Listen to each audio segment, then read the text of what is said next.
Praise the Lord, जय मसीह की। कैसे हैं आप सभी लोग? आप सभी को नए साल की बहुत बहुत शुभकामनाएं। परमेश्वर आपका ये साल जो है वो अद्भुत तरीके से जो है आपको ब्लेस करने जा रहा है। बस विश्वास करिएगा और विश्वास करिएगा कि परमेश्वर इस साल कुछ ऐसा अद्भुत काम करेगा जिसकी आपने कल्पना भी नहीं की होगी, उससे भी बेहतर आपके लिए काम करेगा। क्योंकि ये साल जो है वो सुपर नेचुरल मिरेकल होने वाला है। तो आपके साथ जो भी मिरेकल होगा वो सुपर नेचुरल होगा, जिसकी आपने उम्मीद अगर की भी होगी तो उतनी उस हद तक उम्मीद नहीं की होगी कि इतना भी बेहतरीन हो सकता है, इसकी मैंने इमेजिन नहीं किया था। अच्छा बीतेगा ये तो विश्वास लगे, इतना अच्छा बीतेगा इसकी कल्पना हमने नहीं की थी। आइए पहले हम वचन की ओर चलते हैं। हम वचन खोलेंगे दूसरा कुरिन्थियों 5:17। दूसरा कुरिन्थियों 5:17 वचन को पढ़ेंगे। इसीलिए यदि कोई मसीह में है तो वह नई सृष्टि है। आमीन, हालेलुया। एक बार फिर से पढ़ेंगे। इसीलिए यदि कोई मसीह में है तो वह नई सृष्टि है, पुरानी बातें बीत गईं, देखो सब बातें नई हो गई हैं। आमीन, हालेलुया। आइए हम प्रार्थना की ओर चलते हैं। धन्यवाद यीशु, धन्यवाद यीशु, धन्यवाद यीशु। धन्यवाद पिता परमेश्वर, आपसे विनती प्रार्थना करते पिता परमेश्वर की यहाँ पे उपस्थित होइए, अपने वचनों के अनुसार हमसे बातचीत करे पिता परमेश्वर। जीवान से है मेरी हो पिता परमेश्वर, परंतु शब्द आपकी ओर से होने पे पिता शब्द मैं विश्वास करता हूँ पिता परमेश्वर, ये अद्भुत काम आपने कर दिया है, मैं आपको धन्यवाद देता हूँ। इसी विश्वास के साथ इस प्रार्थना को हमारे जिंदा खुदा प्रभु यीशु मसीह के नाम से मांगते हैं, सुन और कबूल कर। आमीन, आमीन।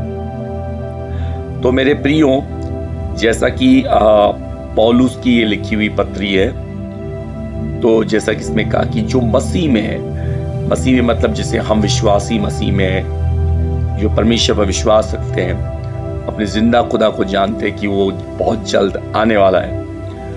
तो जो लोग भी मसीह में है वो सभी क्या है? एक नई सृष्टि है। नई सृष्टि मतलब कहने का मतलब कि हम जो पुरानी जिंदगी जी रहे थे, जो भी पुराने ख्यालात थे, जो भी हमारा पहला एटीट्यूड था, जो भी चाल चलन था, वो सारी पुरानी बातें बीत गई हैं और मसीह में आने के बाद हम नए हो गए हैं। तो मेरे प्रियो, क्योंकि नया साल है, अब जो नया साल है तो मैं उन मसीहों से भी विशेष तौर पे कहना चाहूँगा, उन मसीह भाइयों बहनों से, कि आपको मैं पहले भी कई बार बोला हूँ कि बहुत से मसीहत में रहते हुए भी मसीहत में नहीं रहते हैं। वो सिर्फ नाम के लिए मसीहत में रहते हैं। काम अगर आप उनके देखेंगे तो आप कहेंगे अरे ये मसीह में है, ये मसीह में है। मैंने बहुत लोग को देखा है, जैसा कि कुछ मेरे पहचान में भाई हैं, बहन हैं, उनसे अगर एक रत्ती बराबर भी गलती हो जाती है तो पता है उनके जो गैर विश्वासी लोग हैं, जो अन्य जाति के लोग हैं, वो उनके ऊपर उंगली उठाने चले आते हैं कि आप ऐसे क्या गलत काम कैसे कर रहे हो, गलत शब्दों का उपयोग कैसे कर रहे हो, गाली गलौज कैसे कर रहे हो, गलत वीडियो कैसे देख रहे हो, बहनों को गलत या बेटियों को गलत नजर से क्यों देख रहे हो। जब वो मसीह भाई लोग जब अन्य जातियों को, जो गैर विश्वासी, जो विश्वास में नहीं है, जब उनको वो लोग समझाते हैं, मतलब जो विश्वासी है अविश्वासी को जब समझाता है कि आप हमारे ऊपर उंगली उठा रहे हो, पहले खुद को भी तो देख लो, आप कौन सी अच्छी जिंदगी जी रहे हो। तो जो गैर विश्वासी, जो विश्वास में नहीं है, जो मसीहत में नहीं है, वो भी जो जवाब देता है बहुत खूबसूरत जवाब देता है। मैं उसको खूबसूरत जवाब इसलिए कह रहा हूँ कि वो उसका कहना अपनी यहाँ पे बिल्कुल सही बनता है। वो ये कह रहा है जो गैर विश्वासी लोग होते हैं, जो विश्वास में नहीं होते हैं, वो विश्वासी भाई लोगों को ये कहते हैं कि भैया हमें तो पता है कि हम कीचड़ में हैं, हमें तो पता है कि हम कीचड़ में पड़े हुए हैं, हम गोबर में पड़े हुए हैं। पर मेरे भाई, मैं तुमसे ये सीख लेना चाह रहा हूं कि तुम इस गोबर से निकल के गए थे और नहाए थे, और नहाने के बाद फिर वापस गोबर में आ रहे हो, तो ज्यादा बेवकूफ कौन ठहरा? बाकी मैं क्षमा चाहूंगा इस तरह का वर्ड का मैं उपयोग कर रहा हूं, तो कौन अक्लमंद माना जाएगा? जो गोबर से, कीचड़ से निकल के नहाने गया कि अब ये जिंदगी मुझे नहीं जीनी है, मुझे गलत नहीं सोचना है, मुझे गलत नहीं बोलना है, ना मुझे गलत कोई ऐसा काम करना है। वो अगर इंसान जब अगर गलत करने लगे तो जो गलत इंसान है उसको प्रेरणा कहाँ से मिल पाएगी? फिर तो वो भी यही कहेगा, भैया तुम अगर नहा के मान लो चले भी गए थे तो आए तो वापस कीचड़ में ही ना, तो तुम अपने आप को ये कैसे कह सकते हो कि भैया मैं नहाया था? अरे नहाए तो थे लेकिन वापस तो कीचड़ में ही आ गए ना, तो तुम्हारा नहाना ना नहाना तो बराबर हो गया। तो वही चीज मैं आप लोग को समझाना चाह रहा हूं मेरे प्रियो, कि बहुत से लोग मसीह भाई बहन लोग होते हैं जो कहने के लिए खाली मसीहत में होते हैं, कहने के लिए, और परमेश्वर ऐसे लोगों से विशेष तौर पे नफरत करता है जो ऊपरी तौर पे दिखाना पसंद करते हैं। तो मेरे प्रियो, क्योंकि ये नया साल है, आज मैं आप लोग को ज़्यादा किसी बात को लेकर ज़्यादा वो नहीं करूँगा एक तरह का, क्योंकि बहुत लोग को लगता होगा कि शायद मैं ताना मारता हूँ। मैं ताना नहीं मारता हूँ, जो सच्चाई है बस वो आपके सामने रखता हूँ। अब जैसे मान लो मेरी शक्ल बिगड़ी हुई है, मेरे चेहरे पे धूल मट्टी लगी हुई है, अब मुझे अगर आके कोई आईना देखा है कि मनीष ब्रदर आपके चेहरे पे मट्टी लगी हुई है, और मैं मिट्टी देखने के बाद उसके ऊपर चिढ़ जाऊं कि तुम्हारा आईना ही खराब है, तुम्हारी सोच ही खराब है, कि मेरी शक्ल खराब दिखती है, तो उसको गलत ठहरा देने से ऐसा तो नहीं कि मेरे चेहरे से मट्टी अपने आप हट गई। उस मट्टी को, उस गंदगी को मुझे चेहरे से हटानी पड़ेगी। आईने का काम है, जो आप हो वही चीज आपको दर्शाता है, वही आपको दिखाता है। तो मेरा भी काम बस यही रहता है, क्योंकि मैंने अपना चैनल का नाम भी उसी तरह कर रखा है कि सच्चे मसीह बनो। तो सच्चे मसीह कैसे बन सकते हैं? हम वचन के अनुसार बन सकते हैं, दिखावटी मसीह में बनो। हम चर्च में पहले भी कई बार बोल चुका हूँ, हम चर्च जा रहे हैं, उपवास कर रहे हैं, वचन पढ़ रहे हैं, ये सब चीजें जो आए बहुत लोग कई दिखाने के पर्पज से करते हैं। आप बहुत से पासवानों को चाहे देखोगे, बहुत से ऐसे होते हैं पासवान जो पासवान की ऐसी पवित्र पोस्ट पर रहते हुए भी उनके कार्य, उनका बोलचाल, उनका चाल चलन देखेंगे तो आप खुद कहेंगे कि भैया अगर ये पास्टर अगर ऐसा है तो फिर कलीसिया कैसी होगी। उसी से हम इंसान अंदाजा लगा लेता है। बहरहाल, जैसा कि मैंने कहा कि इस साल मेरा ज़्यादा आप लोग को ऐसा कुछ कहने का नहीं है। मैं आज आप लोग को क्या समझाना चाह रहा हूँ बीते पिछले साल आपने जो गलतियां की हैं, मैं भी अपने आप को इंक्लूड कर रहा हूँ इसमें, क्योंकि मुझसे भी गलतियां हुई हैं पिछले साल। शायद मेरे मुंह से भी बहुत से गलत शब्द निकले हैं, मैं अपने आप को भी इसमें इंक्लूड करके चल रहा हूँ। कोशिश ये होनी चाहिए, हमारा अपना खुद का एक निर्णय होना चाहिए, एक डिसीजन होना चाहिए हमारा कि ये नया साल जो है हम पूरी तरह से कोशिश करेंगे कि परमेश्वर को समर्पित हो। और परमेश्वर को समर्पित करने का एक ही तरीका है कि हम अपने बोलचाल से, अपने चाल चलन से, अपने व्यवहार से, सिर्फ दिखाने के तौर पे नहीं। कई बार क्या होता है कि हम लोगों के सामने तो अच्छा बन जाते हैं, पर पीठ पीछे चाहे अगर जब आते हैं तो चाहे अपने आप से भी चाहे अगर बात कर रहे होते हैं तो कहीं ना कहीं हम बुराई ही कर रहे होते हैं। ये देखो वो मेरी बात समझता नहीं है, वो ऐसा है, वो ऐसा है। क्योंकि खुदा हमारे जब गुप्त के कामों को हमारे परमेश्वर जब जानता है तो गुप्त में चुपके से जो हम बड़बड़ा रहे होते हैं, क्या उसको नहीं जानेगा परमेश्वर? तो वो चीज़ नहीं करनी है, वो चीज़ नहीं करनी। ठीक है, हम इंसान हैं, गलती हो जाती है हमसे। अगर गलती भी हो जा रही है तो उसी टाइम आप जो है खुदा के सामने घुटने टेकें और परमेश्वर से क्षमा मांगे कि प्रभु निकल गया मेरे मुंह से, मैं इसके लिए क्षमा चाहता हूँ। मेरे जुबान को आप कंट्रोल में रखिए कि मैं ऐसा कोई वर्ड न यूज़ करने पाऊँ जिससे कि किसी का दिल दुखे।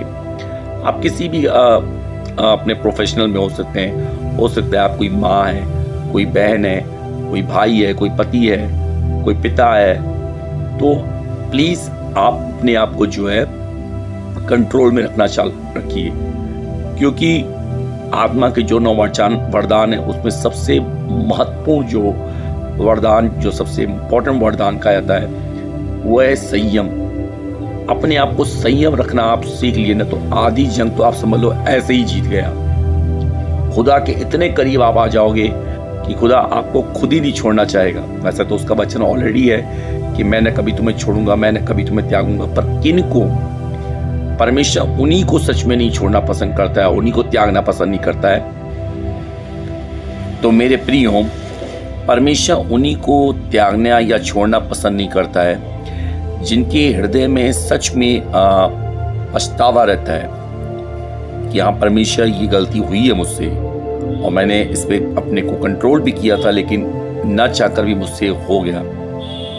क्योंकि अगर आप देखेंगे प्रभु यीशु मसीह के जो 12 चेले थे, ऐसा नहीं है कि बाइबल में उनके बारे में डिटेल में चाहे नहीं लिखा गया, लेकिन जितना भी लिखा गया है जिनकी छोटी मोटी गलतियाँ लिखी गई हैं। जैसे एक बार चेले आपस में लड़ भी रहे थे कि कौन ज़्यादा परमेश्वर के करीब है, यीशु मसीह के कौन करीब है, कौन ज़्यादा श्रेष्ठ है, इस तरह की बातों को लेकर। या एक बार परमेश्वर प्रचार करने गए होते हैं तो उनको खाने पीने की चीज़ों की वस्तु की ज़रूरत होती है, उनके अविश्वास को भी दिखाता था, उसमें झलकाता था। तो फिर भी परमेश्वर पता है क्यों उनको चुना हुआ था, क्योंकि परमेश्वर को पता था कि ये जो इनके जो व्यवहार है या इनका जो चाल चलन है वो इसकी वजह से भी है कि जो पुरानी ज़िंदगी से लोग निकल के आए हैं वो कहीं ना कहीं इनके ऊपर हावी है। होता है ना कभी कभी कि आप जैसे घर में कोई पुराना बर्तन हो और बहुत ज़्यादा काला पड़ गया, उसमें कार्बन लग गया है, तो आप अगर पहले दिन जब धोएंगे तो कुछ हद तक उसमें आपको साफ होगा, वो कुछ हद तक साफ होगा। और उसके बाद आप हल्का हाथ मारेंगे रोज अगर, तो उतना अच्छे से साफ नहीं होगा वो। जितनी मेहनत आपने पहले दिन की थी उतनी मेहनत आप जब उसमें रेगुलर कुछ दिन तक लगातार जब करते हैं तो धीरे धीरे धीरे धीरे धीरे वो सारी मैल, वो कालापन जो है वो गायब होना शुरू हो जाता है। तो यही चीज परमेश्वर भी जानता था कि मेरे ये जो अनुयायी है, जो मेरे 12 चेले हैं, इनके अंदर ऊपरी परत में चाहे इनकी मट्टी कितनी भी जमी पड़ी है, पर इनका अंदर का जो हृदय है वो गोल्डन से भी ज्यादा प्योर है और हीरे से भी ज्यादा चमकदार है। ये चीज परमेश्वर से जानता था, क्योंकि परमेश्वर उनके हृदय को देख रहा था। इसीलिए पतरस ने भी जब परमेश्वर को धोखा दिया तो धोखा देने के बाद पतरस यीशु मसीह के पास नहीं दौड़ा, मतलब दौड़ा तो था उसकी कब्र में, लेकिन अगर उसके बाद भी उसको शायद उतना विश्वास नहीं था, और यही वजह है कि वो वापस अपने काम पे, मछली के काम पे वापस चला जाता है। तो वो अपने काम पे इसलिए भी वापस चला गया कि वो दुनियावी चीजों में इतना वो मतलब कहीं ना कहीं फंसा पड़ा था, इसीलिए कहीं ना कहीं फंसा पड़ा था कि उसने सोचा कि अब प्रभु तो चले गए हैं तो क्या करें भैया, चल के काम ही कर लेते हैं। तो वो सोच के चला गया था कि उसके हृदय में कहीं ना कहीं वो बेचैनी, वो तड़प थी परमेश्वर के प्रति, एक अफसोस भी था। इसीलिए परमेश्वर उसके पास स्वयं चल के गया, उनको क्षमा किया। सिर्फ इतना ही नहीं बल्कि थॉमस को भी देख ले, थोमा जो था उसे तो परमेश्वर के जीवित उठने पे ऐसे सवाल कर दिए जो बाकी के 10 चेलों में उस तरह का सवाल उठाने में हिम्मत नहीं हुई थी। उसने कहा मैं तो तभी विश्वास करूंगा जब तक मैं उसकी कमर छिदे हुए हाथों में उंगली डाल के न देख लूं, उसके जो सीने में, जो उसके पेट में जो भाला भोंका गया था, वो जो छेद हो गया है, उसके पूरा उसके अंदर मैं हाथ डाल के देखूंगा। अब बताओ भैया, इस तरह का तो विश्वास था इन लोगों का। फिर भी परमेश्वर ने उनके उस विश्वास को जानते हुए भी फिर भी क्यों उनको गले लगाया, उनको अपना हाथ दिया उसको कि लो भैया चेक कर लो, मैं जीवित हूं, मैं ही हूं, कोई और नहीं है। लो तुमको मेरा पेट देखना है, मैं पेट खोल के दिखा दे रहा हूं, देख लो, चेक कर लो, वही छेद अब भी मेरे पेट में है। तो अपने घाव को दिखाने से, लेकिन परमेश्वर वहां पे ये भी कहता कि धन्य है वे जिन्होंने बिना देखे विश्वास किया, जिन्होंने मेरे घावों को नहीं देखा लेकिन तब भी विश्वास करते कि परमेश्वर ने कितनी तकलीफ सही। तो मेरे प्रियो, लेकिन इस बात से मैं ये समझाना चाह रहा हूं कि परमेश्वर जो है वो हमारे हृदय को देखता है। तो मेरे प्रियो, अगर नए साल में 365 दिन मजाक नहीं होता है, कहीं ना कहीं हमसे हो जाता है, चाहे ऑफिस में हो, घरों में हो जाता है, लेकिन पछतावा आपके अंदर रियल होना चाहिए। और एक जो ईगो होता है ना कि मैं क्यों माफ़ी मांगूं, मैं क्यों उसके सामने जाऊं, या मैं उसको सॉरी को बोलूं, वही हमेशा ऐसा करता है। चाहे कोई घर में आपका कोई ऐसा बेटा है, मान लीजिए, जो कुछ काम काज नहीं करता है, हुक्म चलाने में लेकिन बहुत आगे है, कोई दिक्कत नहीं है। मान लीजिए कभी आप उसको सुना दिए, सारा दिन तो घर पे पड़े रहते हो, जो सुनाया आपने उसको गलत नहीं सुनाया, लेकिन क्योंकि आप माँ हैं, अब माँ है तो माँ होने के नाते अगर आपको रिग्रेट हो रहा है कि वाकई में मैंने कुछ गलत वर्ड बोल दिया, उसको ऐसा नहीं बोलना चाहिए था, कुछ अलग तरीके से भी समझा सकती थी। कोई बात नहीं है, अपने सॉरी को एक्सप्लेन करने के लिए डायरेक्ट सॉरी न बोल के घुमा के सॉरी बोल दो कि उसको अपनी का में गलती पे कुछ पछतावा हो कि हाँ वाकई में मम्मी अगर मुझे कुछ काम बोल रही थी या पापा कुछ काम बोल रहे थे तो एटलीस्ट सुन लेना चाहिए था, उस काम को कर लेना चाहिए था। जो चीज़ आप प्यार से करा सकते हैं वो टकरार से नहीं करा सकते हैं। ये चीज़ याद रखिए, शैतान का काम ही यही होता है कि जब आपके मुंह से कुछ निकले तो जिसके खिलाफत आपके मुंह से कुछ निकला है उसके हृदय में जाके शैतान जो है अपना पूरा पक्का समझ लो एक तरह का डेरा बनाने के लिए तैयार हो जाता है कि देख तेरी माँ को ऐसे बोलना चाहिए था, देख तेरे पापा को ऐसा बोलना चाहिए था, ये है वो है। तो यूं समझ लीजिए कि आपसे मुख से कुछ निकलना, आपने अपने आप को तो परमेश्वर के सामने गिराया ही गिराया, साथ साथ जिसको आपने बोला उसको समझ लो आपने तो धक्का मार दिया, जाके खड्डे में गिर। इस तरह का काम किया आपने, क्योंकि वो जिस गड्ढे में जाके गिरा उसमें इतनी कीचड़, इतनी मैल, इतनी बदबू, इतनी सड़न, सब कुछ है जो शैतान की ओर से उसके दिमाग में भरा जाएगा। तो ये समझ लीजिए आपने दोनों का नुकसान किया, खुद का तो किया ही किया अपनी जुबान का, लेकिन साथ साथ सामने वाले का भी किया। तो इसीलिए आपको ये नए साल ये चीज नहीं करनी है कि ना खुद का नुकसान करना है ना अपनों का नुकसान करना है। हो सकता है आपकी पत्नी जो आपकी बात को नहीं मान रही है, अपनी जुबान पर कंट्रोल रखो यार।